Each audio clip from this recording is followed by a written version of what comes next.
Namaskaram. Welcome to yet another edition of Nritya Alaap. Today, we promise yet again that we will bring to you an insightful discussion with yet another stalwart. The Guru Sishya Parampara informs the core of our great culture and has endured across eons. With changing times, Natyam today is imparted in various forms, including institutions that are dedicated to creating and honing professionals. Our speaker today is not only a prolific dancer, but has and continues to juggle multiple roles as a teacher, leader, and administrator in the field of Natyam without compromising on her artistic interests and passion. It is my pleasure to introduce to you all today Srimati Roja Kannan. Srimati Roja Kannan, a senior disciple of Padma Shri awardee Guru Adayar K. Lakshmanan and Padma Bhushan awardee Srimati Kalanidhi Narayanan, is a performer, teacher, choreographer, and arts administrator. Her career spans across 5 decades, in the course of which she has had the good fortune of some of the best learning experiences with her gurus with whom she has worked very closely. She has innumerable performances and lecture demonstrations all over the world to her credit and has performed in major dance festivals both in India and abroad. She established her Academy of Natyam and Music called Bharatanatyalaya in the year 1987, which stepped successfully into its 30th year back in 2017 and continues to do some amazing work. Hundreds of disciples have learnt the art from her and made a mark for themselves in the field of Natyam. Srimati Roja Kannan has been decorated with several awards and recognitions for her proficiency and contributions in Natyam. Acharya Chudamani, Kala Acharya Shiromani, Natya Ilavarasi, Kala Seva Bharati, Woman of Excellence Award, Karthik Award of Excellence, and Best Senior Dancer Award from the Music Academy and Naradagana Sabha. Srimati Roja Kannan also served as the in-charge of the Kalpakam Dance School and as the General Secretary of Abhay for 8 years and is currently its president. She also helms the Akhil Diksha Foundation for Arts in Ranipet. It is an honor to welcome Srimati Roja Kannan. Namaskaram, Akka. Namaskaram. It is wonderful to have you here on the 4th day of Nritya Alaap. We're looking forward to an extremely insightful discussion with you. Thank you so much for joining us. My pleasure. My pleasure. Akka, I want to start off by asking you, having learned from such prolific gurus, was the transition into teaching almost a natural one? Yes, absolutely. Because as we were learning in dance class, we were also asked to sit and manage the junior batches when we were in the process of learning. So whenever sir wanted to take a break and come back again, he would say, "Neenga paathukongo class appadinu." So at that point itself, we had the privilege or the opportunity of handling the classes, and it was a very natural process of the learning in our dance class. So we were all very blessed to get that opportunity, and under the watchful eyes of the Guru himself. So he was there monitoring all of us, and at the same time he used to give us corrections. You have to do this like this, do this like that. So that was the advantage we had while also learning ourselves and also handling the other batches. So it was a part of the learning process in the dance class itself. Right, that's wonderful, Akka. So I just want to know, when you made that transition to teaching and became a full-time teacher, did you have to adapt to any specific skill set or learn something more? The basic criterion that was part of the teaching process in the dance class was you have to know how to sing. So singing was a very basic criterion. So without knowing how to sing, you cannot in any way be handling the classes. Even if it is the junior classes, you were supposed to know how to sing the items also. So that was a basic criterion. And since I was already trained in Carnatic vocal music while I was growing up. So it was not a very big effort for me to start singing. And another advantage was when we were having our classes with Lakshman sir, in between a few items, we will just sit down and take a break. So when we were sitting and taking a break, sir used to never let us sit quietly. He used to ask us to take the tattakari and start doing the Natuvangam. And then we also had to sing along with him. So he will be singing, and along with him, we also had to sing and do the Natvangam and get trained.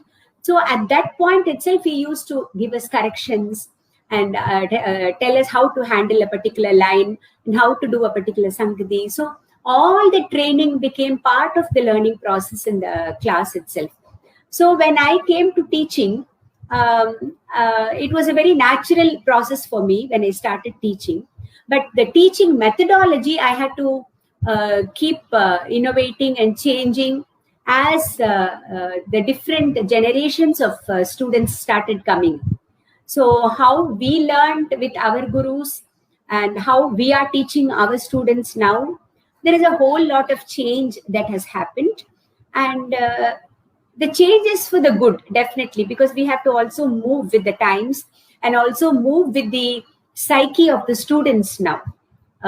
So what psyche we had when we were learning and what the students now are expecting out of the teacher is very different.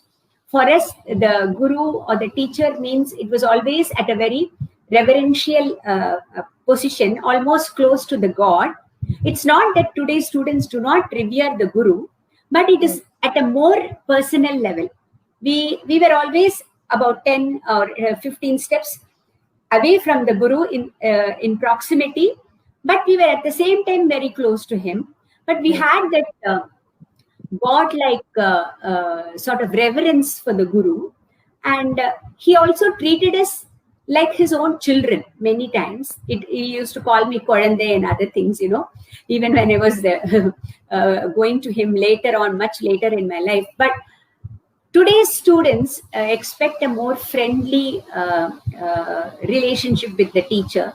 And me being a lady teacher, and my students are able to relate to me more than how much I related to my guru, because he was a male teacher. So not everything and anything I can go and confess with him or share with him or talk to him.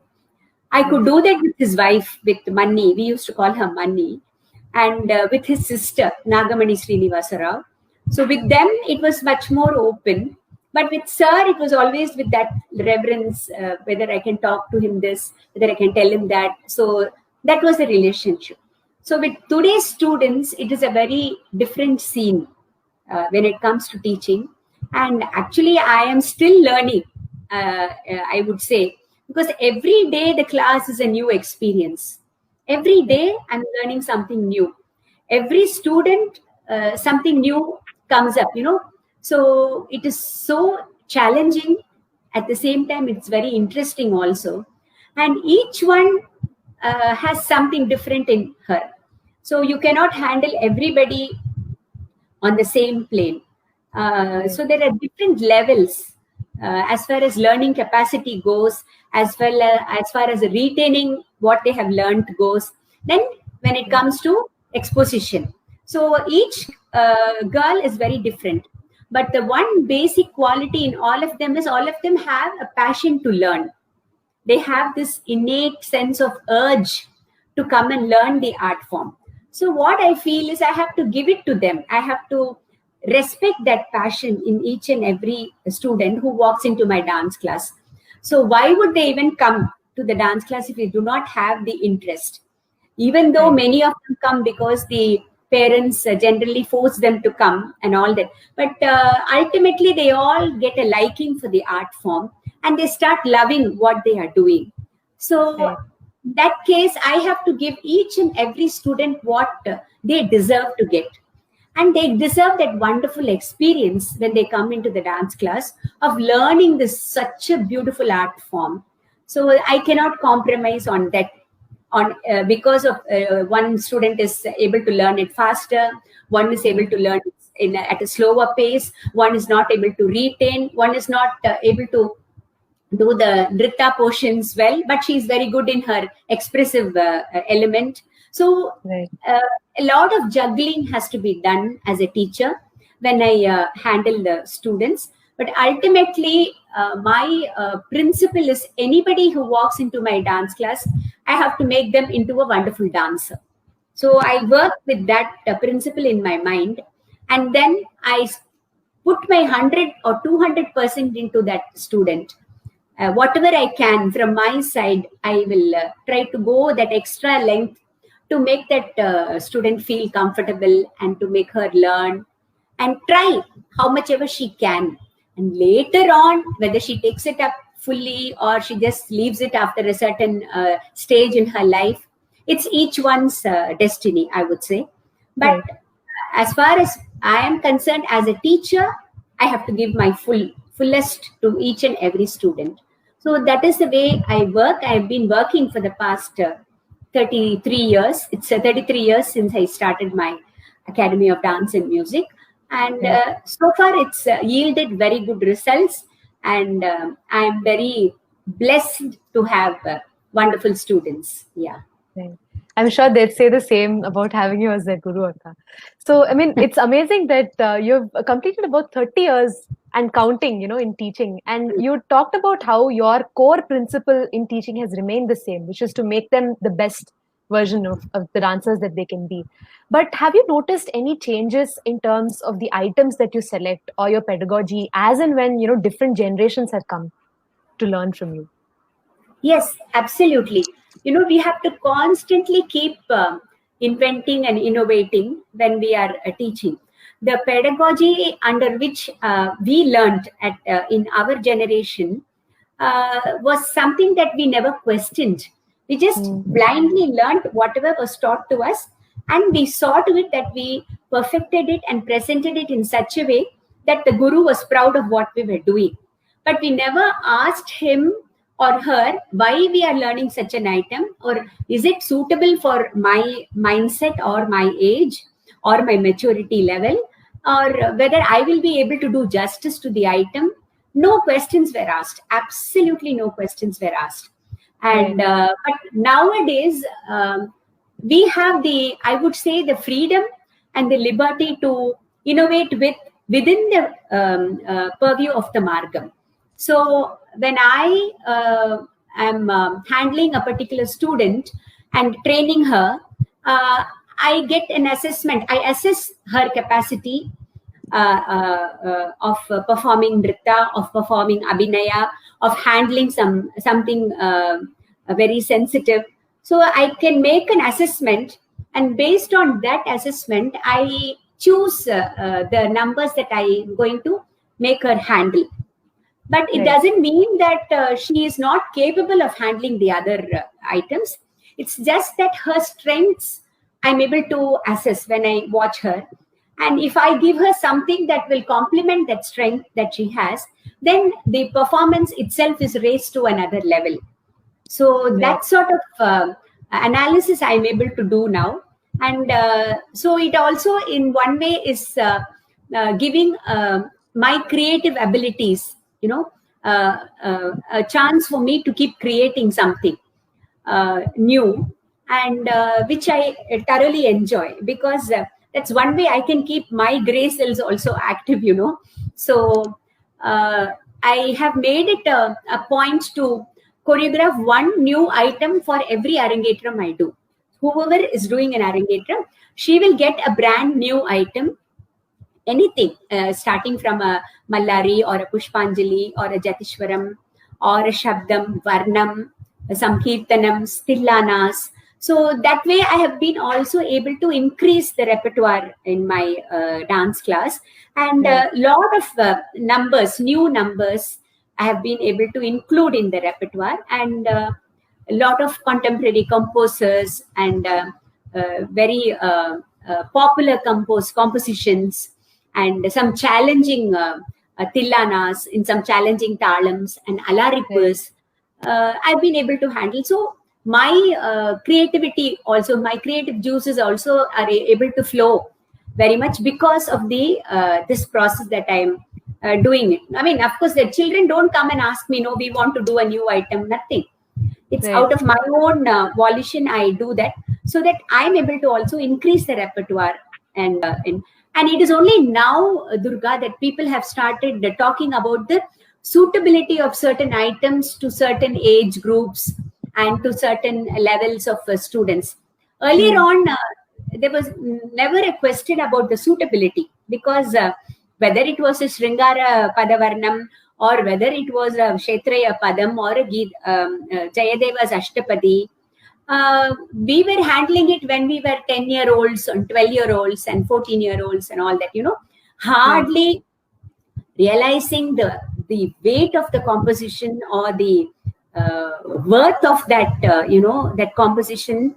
Playfully we learnt everything, and Right. but we did a good job of performing it well, to the satisfaction of our gurus. Right. So but nowadays, there is more scope for the children to ask, to talk with the teachers, and they are also exploring a lot of ideas in their head, and they are able to watch so much now, Hmm. Hmm.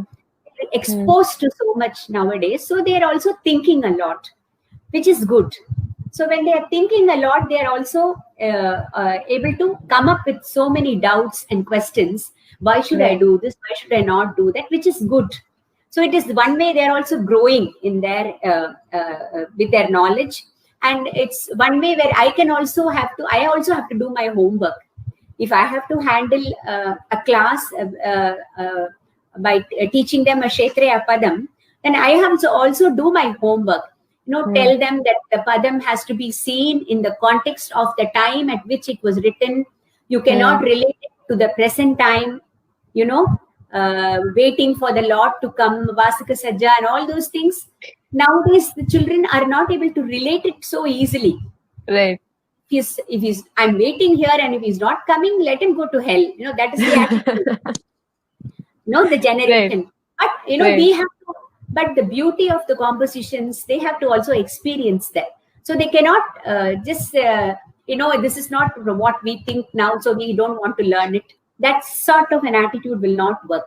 So I have Right. to do my homework, and also tell them about the background in which the poet has written, the period in which it was written, what was the society like at that time when he was writing these compositions, and the beauty of the language, the beauty of the ragam and everything. So all this I have to also educate the students. So Right. it is a two-way learning process for me also in this. So it's a constant innovation. It's a constant innovation, and experimenting that I do on a daily basis in class now. Yes. Yeah. Right. So, Akka, having learned from such legendary gurus and having started your own school now, what would you say are the qualities of your gurus that you have tried to carry forward in the same way, and how have you tried to differ from them? Yeah. See, both my gurus were, I would say, the most generous of gurus. They just gave everything they had to us, so very openly, and so wholeheartedly. They just taught us everything. Nothing was held back by them. Right. So we were all privileged and blessed to learn from them. And what was their take on teaching us like this is, I mean, uh, why should we hold back anything? If it is only given in this way, will the pedagogy be carried on for the future Right. generations, and it will grow. The more you teach, the more it spreads, the more the art form grows, the more it is established. So Right. that is why you can see Bharatanatyam now in every nook and corner of the world. you know Yes. Soon we will have dancers going to the moon and Mars also and dancing. Right. So it is spread so much now. It's only because of these teachers who have given it so generously to the next generation. So I am also a very, very uh, uh, ardent believer in those principles of my gurus. So I just teach my children anything and everything that they deserve to learn. You know, if they show the passion and the commitment, I am very open, and I very happily I teach them everything. I don't hold back anything. In fact, I want these all those items and experiences that I have had with my gurus to be shared with the students, so that they will understand the atmosphere in which I had the privilege of learning from these gurus. So I Right. follow the same principles, and I just teach them everything that I had the privilege of learning, depending on their maturity and their passion and commitment. Right. Akka, so while your identity as a dancer is central to, whether you were learning or teaching, would you say there's a difference in being a learning dancer and being a teaching dancer?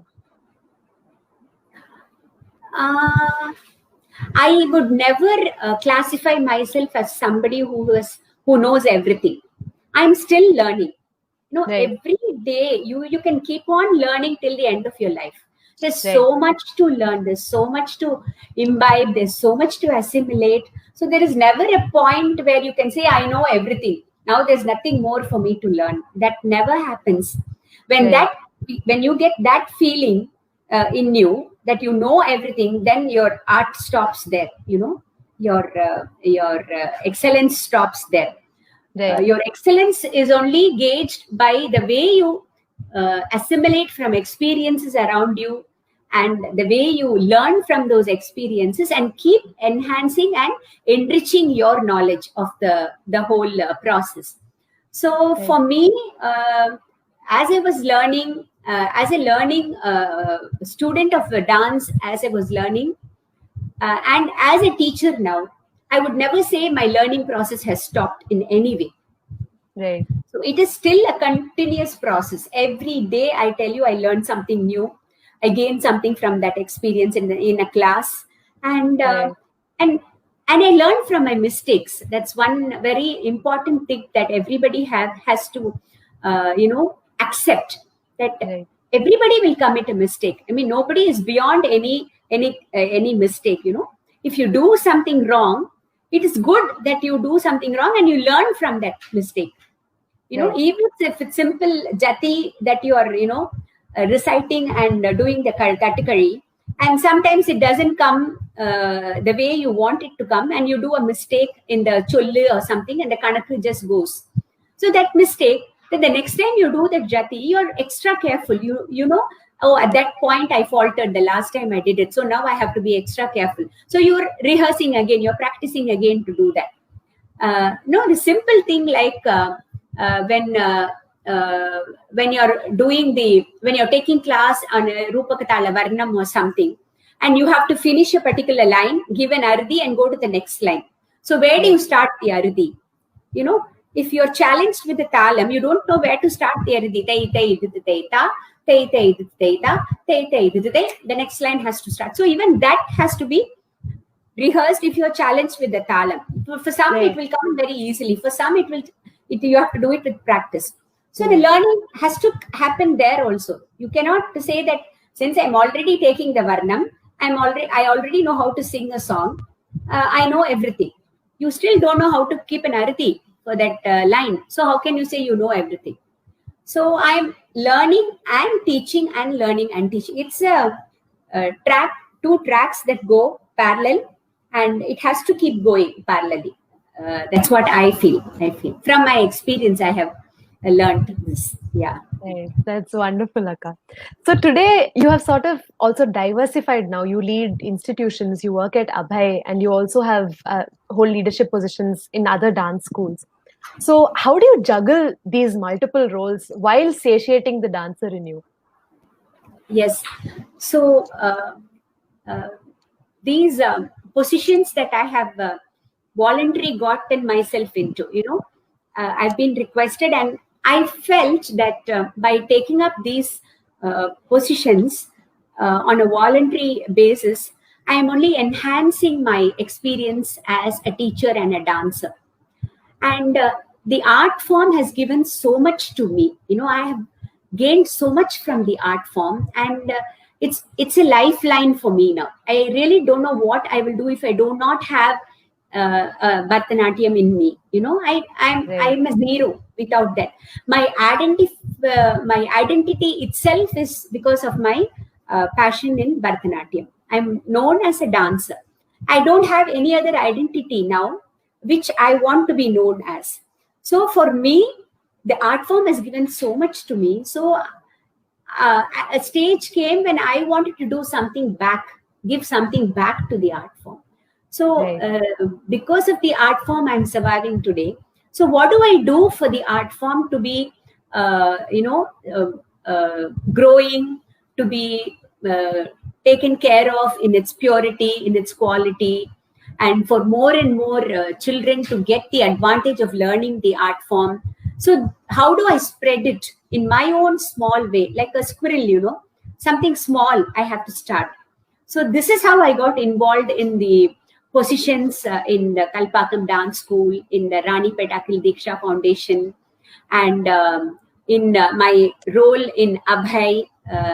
It's almost 22 years since I came into Abhay as a Right. normal, ordinary member, and then stayed in Abhay, worked in Abhay, and slowly came into the committee as a member, then became a secretary, then a vice president, and now the president. So Abhay is something that helps me connect with the artistic fraternity in a very, very big way. And this way, I'm able to reach out, I'm able to interact, and I'm able to gauge what is happening in the artistic fraternity. And Right. I learn from these experiences. And whatever little I can do, I'm able to also give it back to the community, give it back to the artistic fraternity. So managing all this is just a very, very important for all this is just managing your time. Right. And at the same time, even if I have to do all these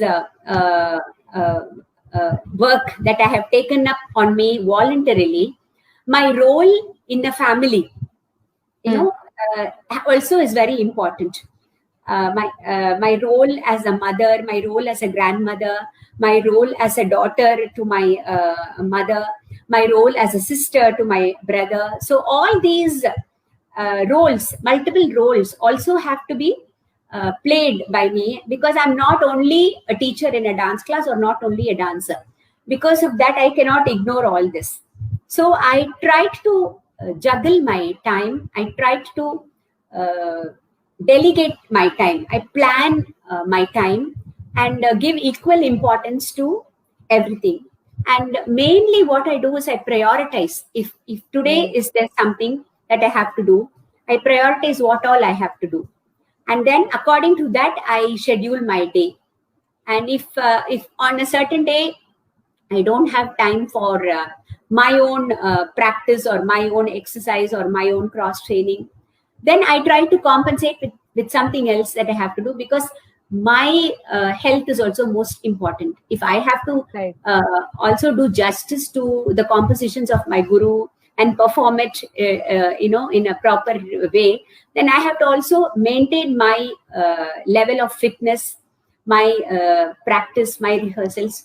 So it's just managing the time, the 12 or 13 hours that I have in a day, how I manage it with all these multiple duties that I have to execute is how I am able to carry on with all this.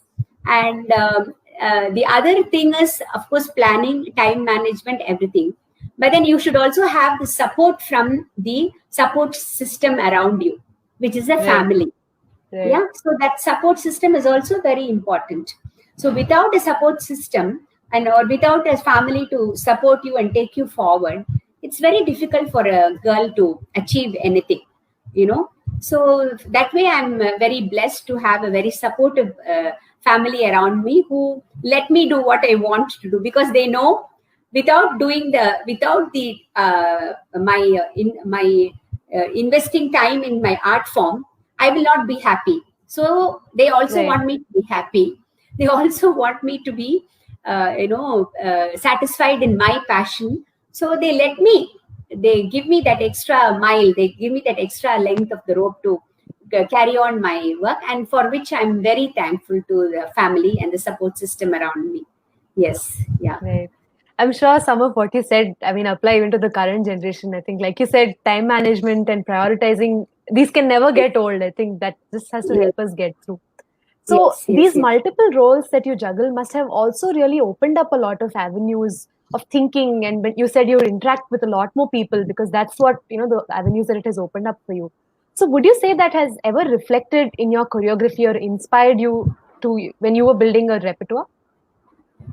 Definitely, because I'm able to, when I relate to the next generation of students, and I relate to students not from the urban background, but who are all Mm, in some remote place somewhere, but who still have a passion for the art form, I'm able to gauge what they are looking at, what they are looking for right, in an art form like this. So it is not enough that you keep it on a purely a classical and theoretically correct level all the time, but sometimes you also have to also bend backwards to let the others also get the interest and come into the art form, because as right, soon as you start talking about it, if you say that it is it's a very it's a divine art form, no doubt about it. It's very difficult. You have to go through the adavu system. There are about 200 adavus that you have to learn, and you have to practice it in all the three speeds, and unless and until you get that, you will not be able to learn you scare them away with all this, no, then you right, will not get them back into the fold. So you right, have to find out ways and means of simplifying the whole process, simplifying at the same time.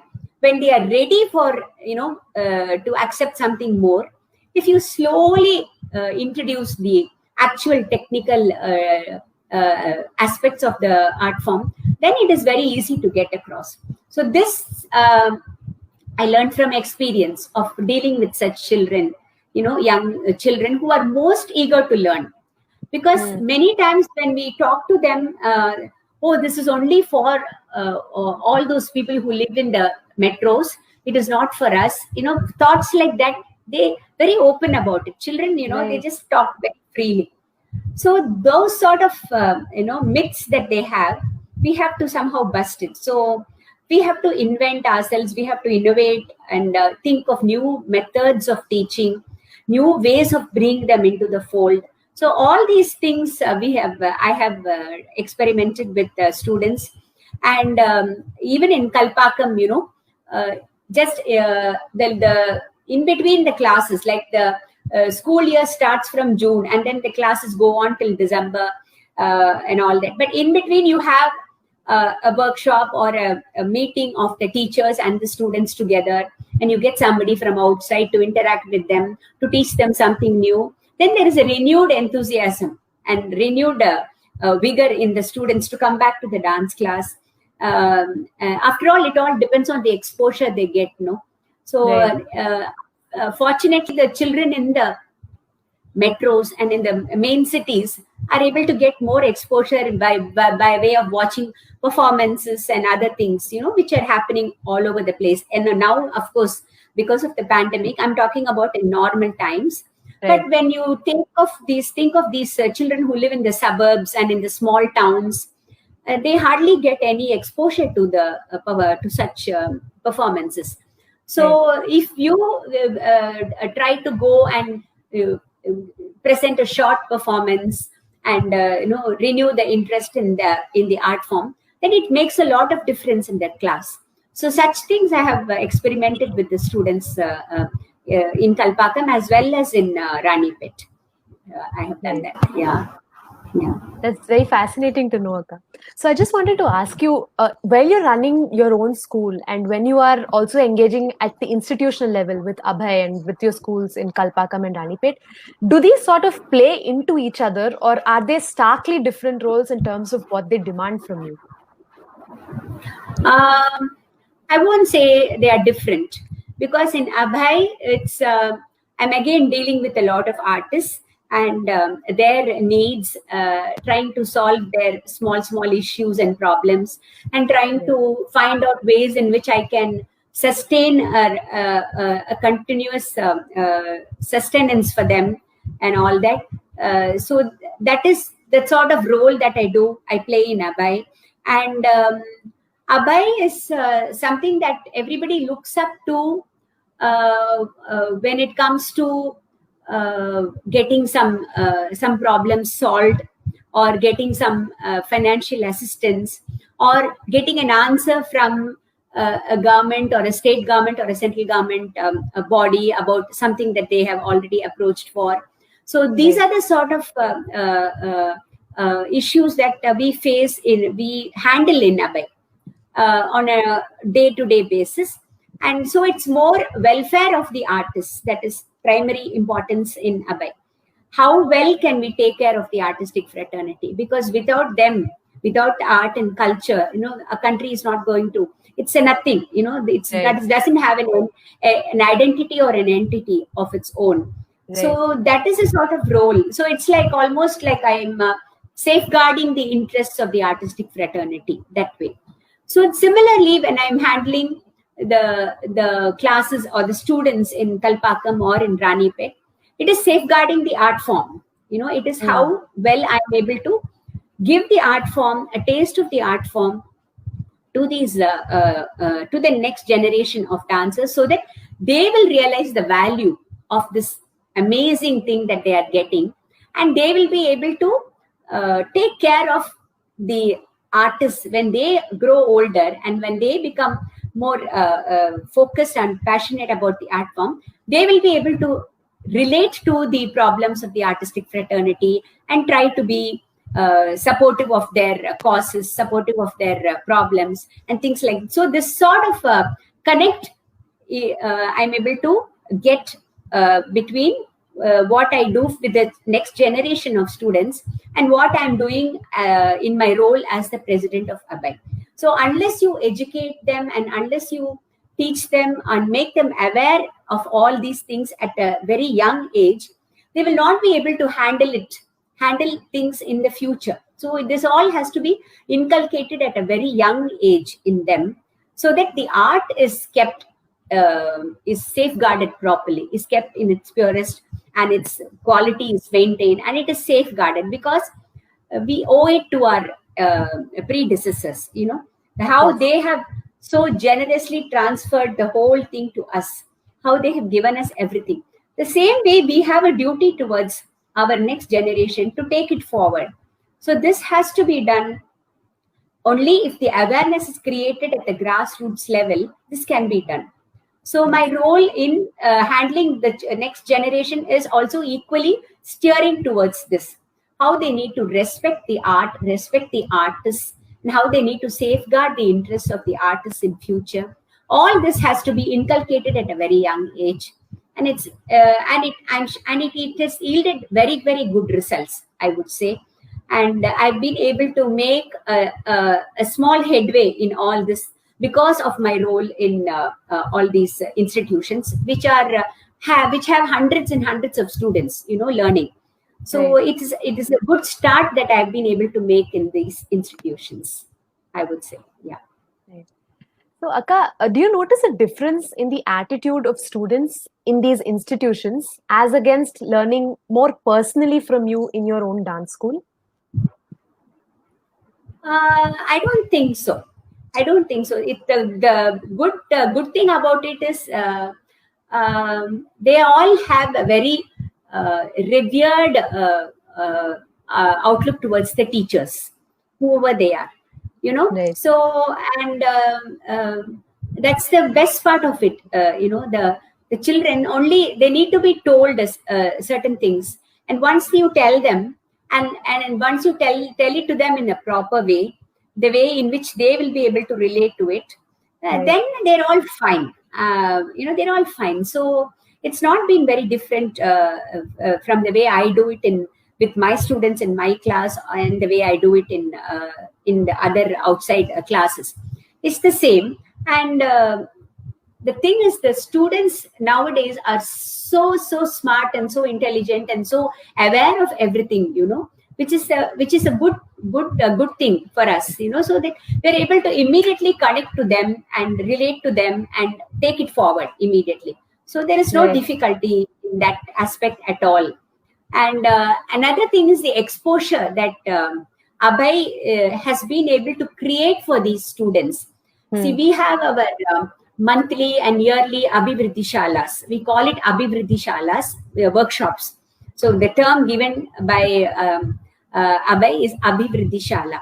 So we are having students from all these places come to attend these Abhivriddhi Shalas, which are handled by very senior gurus. So when they Right. come here and learn along with the students in the metros, they get to see so much, they absorb so much, and they see the Right. level of performances, and they are able to aspire to, get to that level and perform.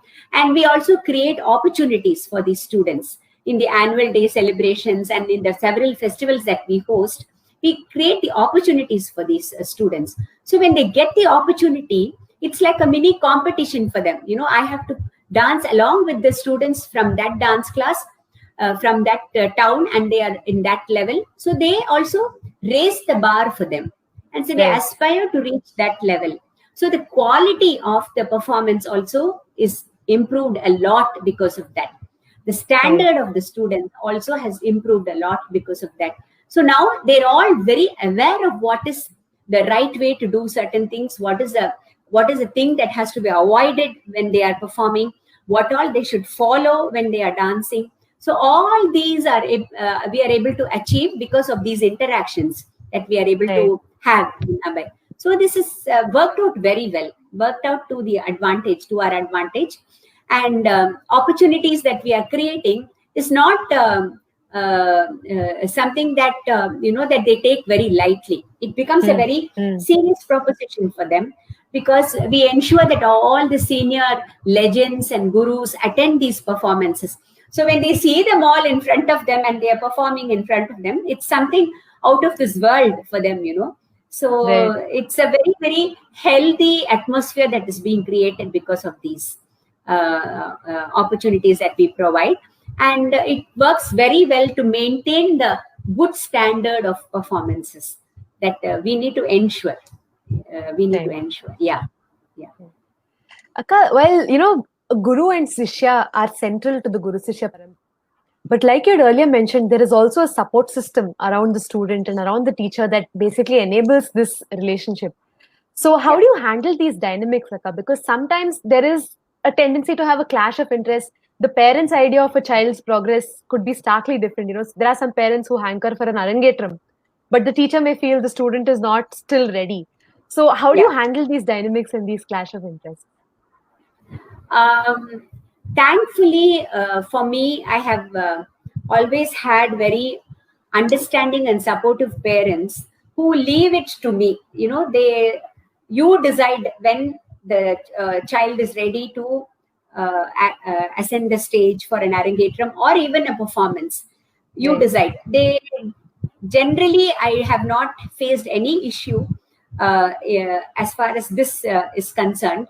But even otherwise, for me, I am very open to anybody coming and talking to me openly and expressing their dissatisfaction or satisfaction about anything, and I am willing to talk it out. Right.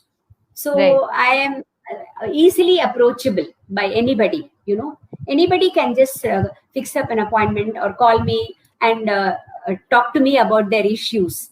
Right. So that way, I try to make the parent understand what is the ideal or what is good for the child from the child's perspective. You may have a lot of prerequisites that you want to complete before the child reaches 10th or before the child reaches 12th or before she goes into an undergraduate course.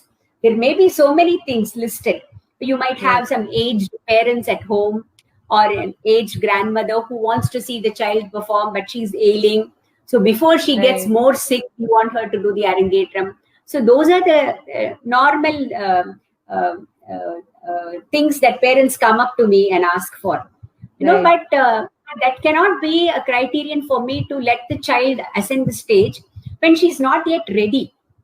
So that readiness in the child has to come, and that is a two-way process. I can take class for hours together, 10 hours a day also I'm ready to take the class, but the child should be in a position to absorb it or should be able to handle it. If she's not yet in that level, you cannot force things into her and just push her on stage just because you have an aged parent at home who wants to watch her dance. So those sort of things I generally very courteously try to put away. When I feel the child is ready, when I feel that she is capable of handling a 1.5 to 2 hour performance of a margam, because I have always I've never done anything other than the margam for an arangetram. It has to be the margam starting from the opening item Alaripu, Pushpanjali till the Tillana. It has to have all the urupadis that have to go into a margam. So unless and until the child is ready to handle that singly, solo, it's a very challenging proposition for anyone. And unless there is a two-way process, it happens. The teacher works hard, the child also has to work hard, and that support system also has to be in place for the child to get that atmosphere and that mindset to handle all this.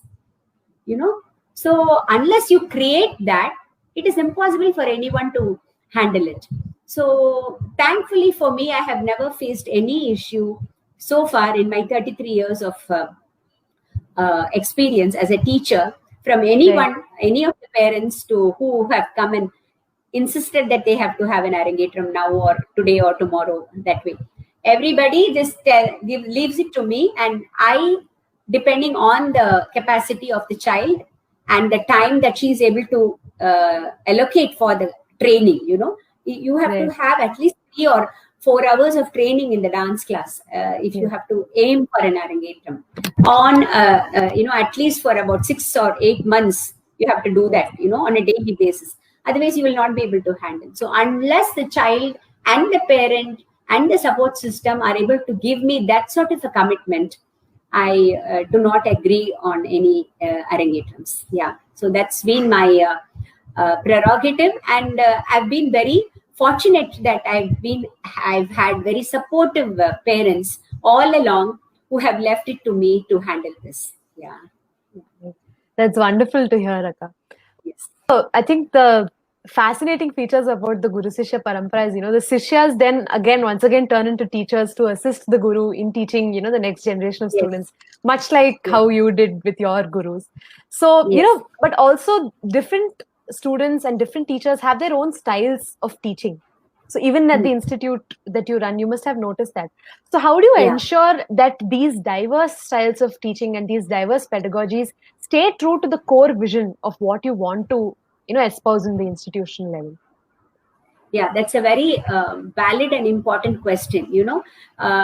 Because as a teacher, your personality comes forward when you are handling something. So when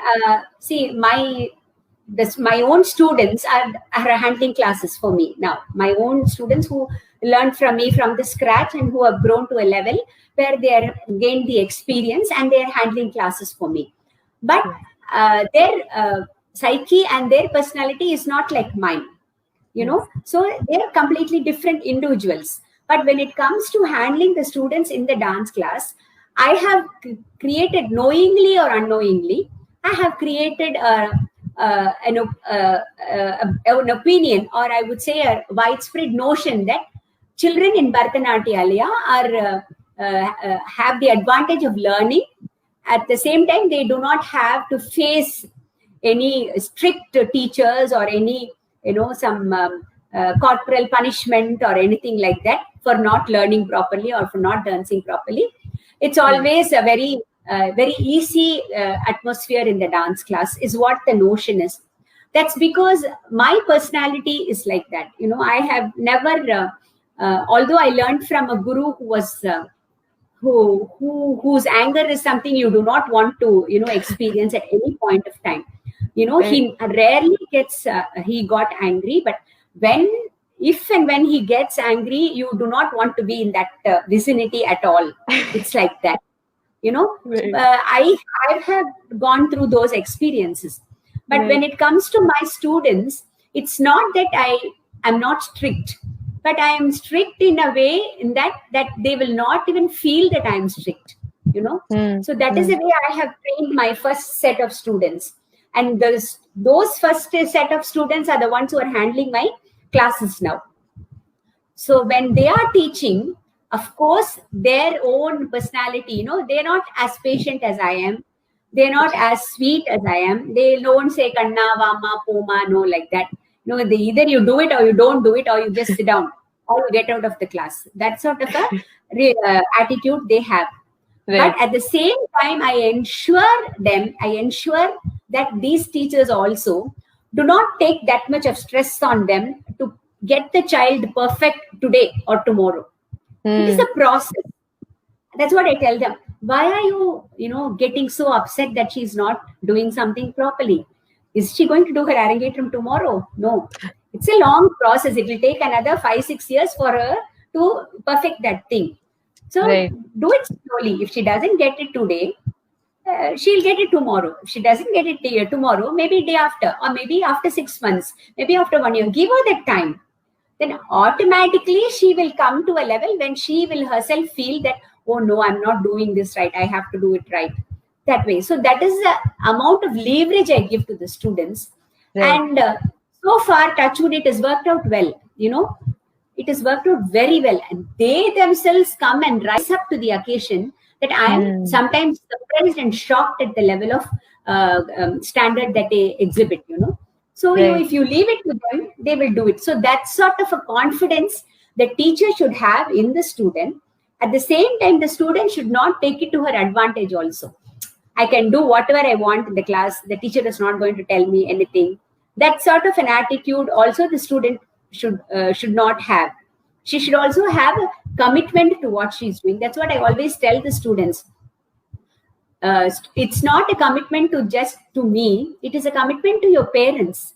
The Right. amount of time and money they are investing in this, it doesn't come easy. It doesn't come cheap.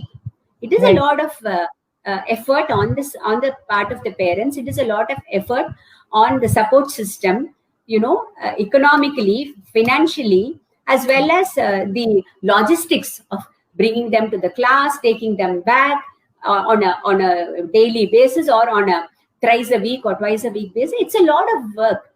So Yeah. you are answerable to them for all Hmm. this. First you are answerable to them, then only you are answerable to me. So if you talk to them and make them understand their responsibility as a student, I think they very intelligent children. They all really understand it, and they come to terms with what they have to do.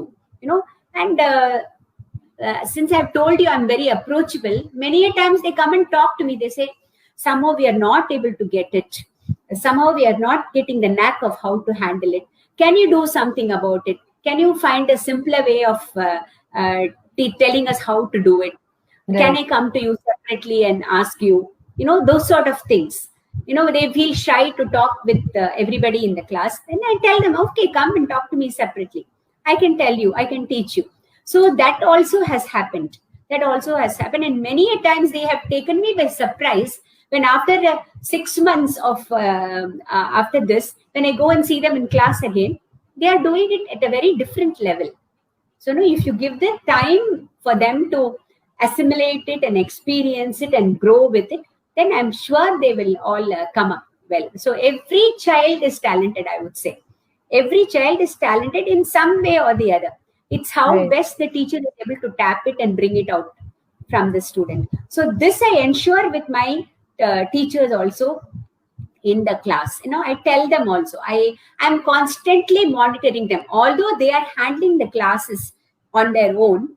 I Right. am around that place, although I don't go and I'm not a watchdog on them, but I keep a tab on what they are up to.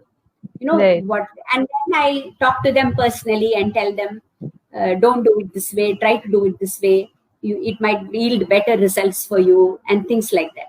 And it works, it has worked. So which is the best part of the whole thing. Yeah, yeah, yeah. Right. That's wonderful, Akka. So, as the head of an institution, you're the president of Abhay, and you also run these institutions. You'd earlier mentioned how your core vision is to ensure that the art is kept intact, that we preserve it and we continue it so that the next generations are also able to take it up. But somewhere down the lane, art is also a two-way process where, the Rasikas also want something from the artist. So how do you ensure that these two sort of, you strike a balance between the changing times and the changing tastes of the Rasikas while ensuring that the purity of the art is kept intact? We have to, because what I would say, my guru always used to say, what is contemporary today will become a tradition tomorrow. It's like that. Right, right, So every day you see there is so much of transformation happening. There is so much of change happening. There is so much of innovation happening in the field, and with the opening up of the world, you can, the whole world you can get it in your palm, with your phone now. right, So with the opening of this, it's like a Pandora's box now. There's so much that you can explore. There's so much you can experiment, and the possibilities of immeasurable possibilities are, you can keep yes, on doing so many. But having said that, what is our commitment to the art form? What is our basic,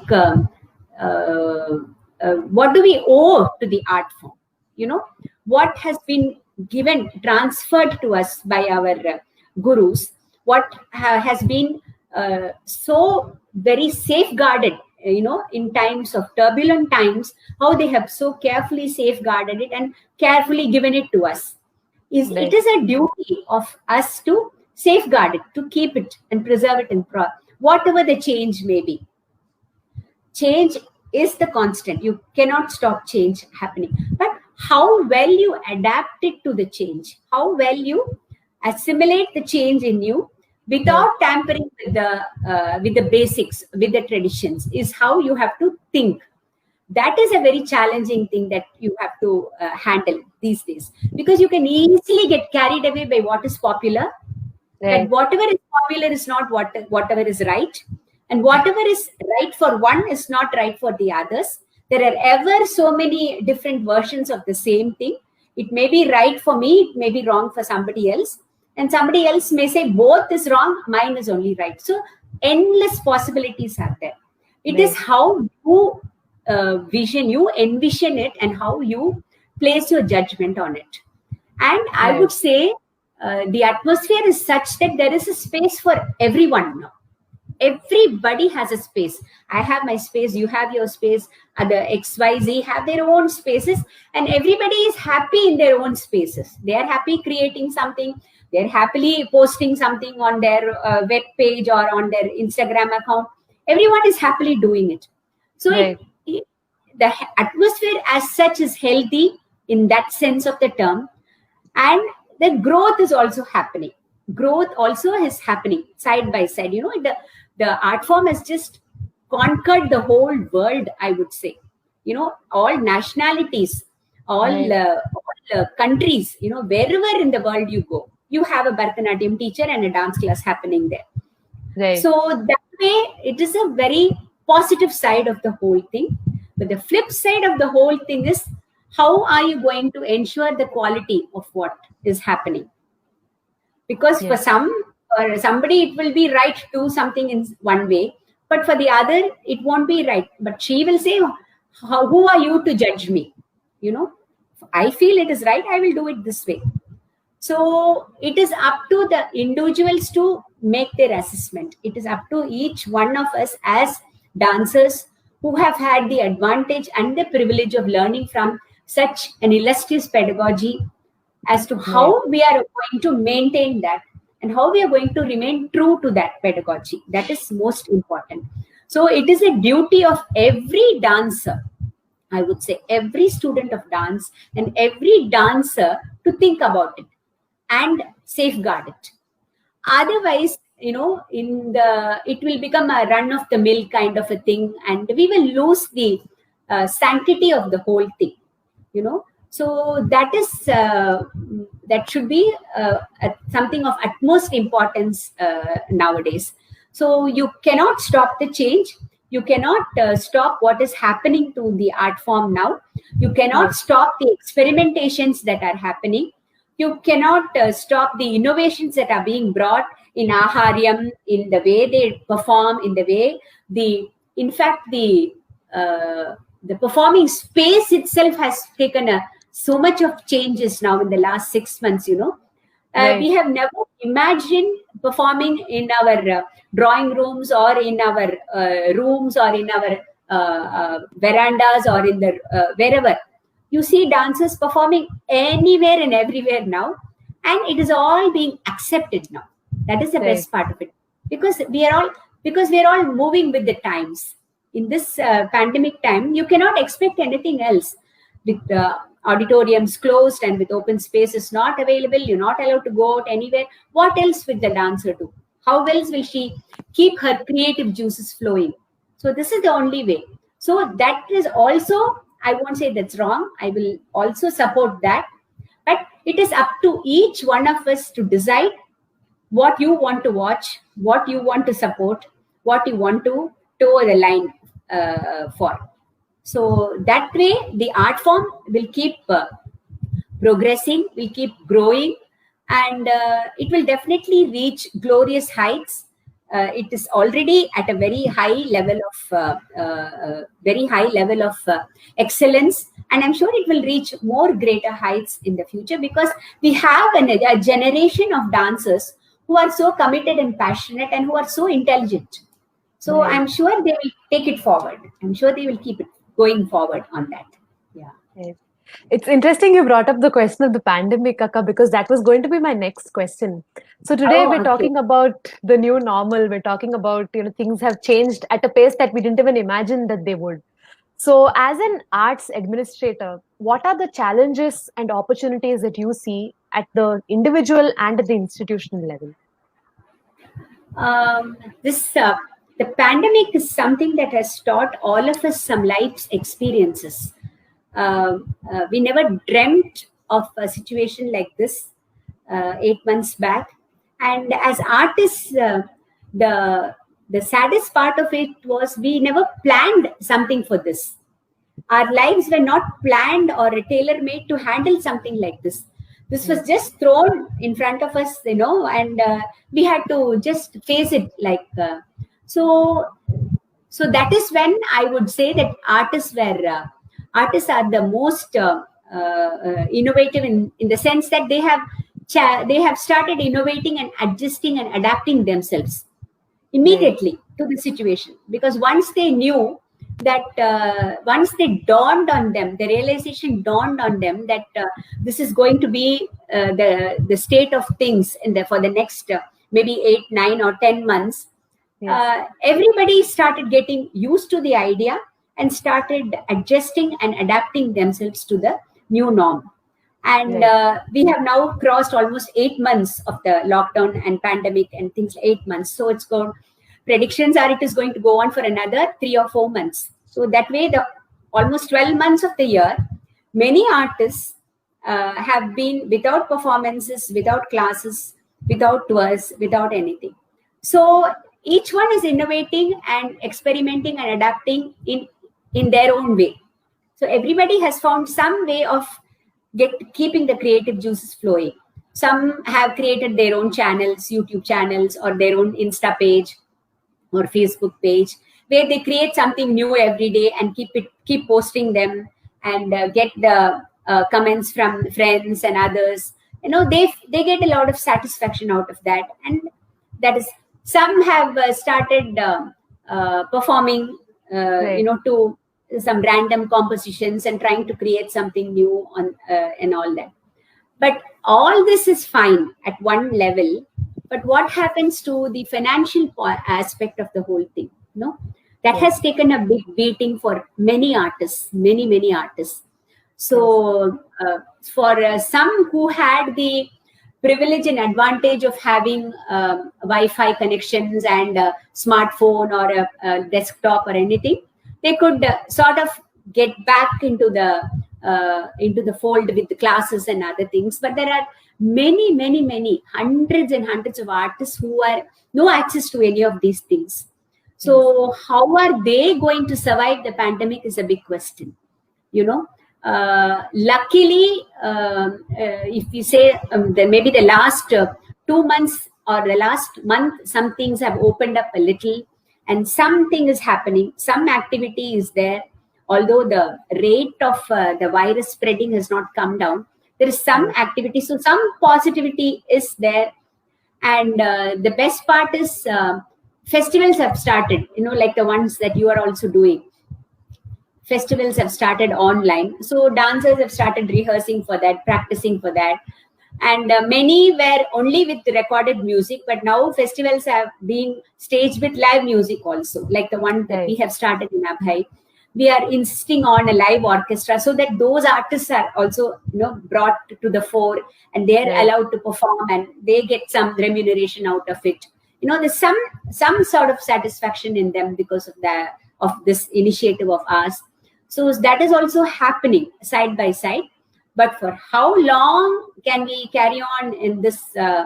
Because whatever said and done, performing to a live audience is something, an experience that one has to experience and get it.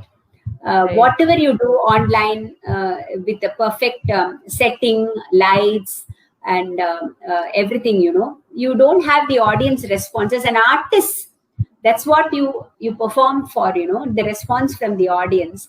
So that will always be there at the back of our mind, that we are missing out on that.